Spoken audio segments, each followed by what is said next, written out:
जय श्रीराम. सर्वच पालकांची हल्ली अशी तक्रार असते की आम्ही सांगितलेलं मुलं ऐकतच नाहीत, त्यांच्या मनाचंच खरं करतात. पण हे सायकोलॉजिकली प्रूव्हनच आहे. मुलं कधीही सांगितलेलं ऐकत नाहीत, परंतु आपण जे करतो ते मात्र मुलं नक्कीच करतात. त्यामुळे आपण थोडासा बदल आपल्यामध्ये करूया, म्हणजे मुलांमध्ये झालेला मोठा बदल आपल्याला नक्की जाणवेल. पण त्यासाठी आपण कोणता बदल आपल्यामध्ये करणे आवश्यक आहे, तर तेच काही मुद्दे मी आज तुम्हाला सांगणार आहे. यासाठी व्हिडिओ मात्र शेवटपर्यंत नक्की बघा. सर्वप्रथम नंबर 1, आवाजाचा टोन बदला. आवाजाचा टोन बदला याचा अर्थ घरातील मुलांशीच नव्हे तर घरातील सर्वांशीच बोलताना आवाज हा हळू ठेवा. आपण ओरडलं की मुलंही तेच शिकतात आणि मुलं नेहमीच ओरडून बोलतात.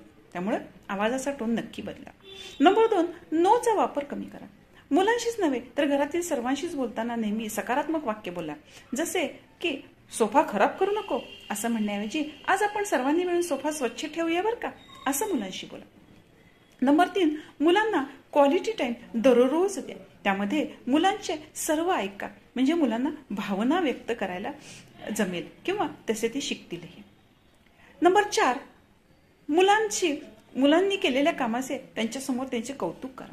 त्यामुळे मुलांना काम करण्यासाठी प्रेरणा मिळेल, मुलं स्वावलंबी बनतील. शिवाय लहानपणापासूनच सर्व कामे करण्याची सवय मुलांना लागेल. आणि सर्वात महत्त्वाचं म्हणजे मुलांचा रोल मॉडेल बना.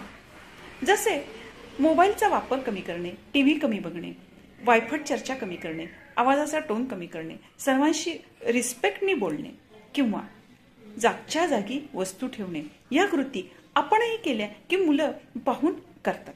कारण मुलं ही अनुकरणप्रिय असतात.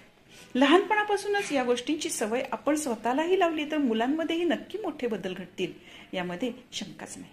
पालको, यासारख्या अजून कोणत्या विषयावर जर आपल्याला व्हिडिओ हवा असेल तर आपण कमेंट्समध्ये नक्की कळवा. शिवाय हा व्हिडिओ कसा वाटला हेही कमेंट्समध्ये सांगा. धन्यवाद.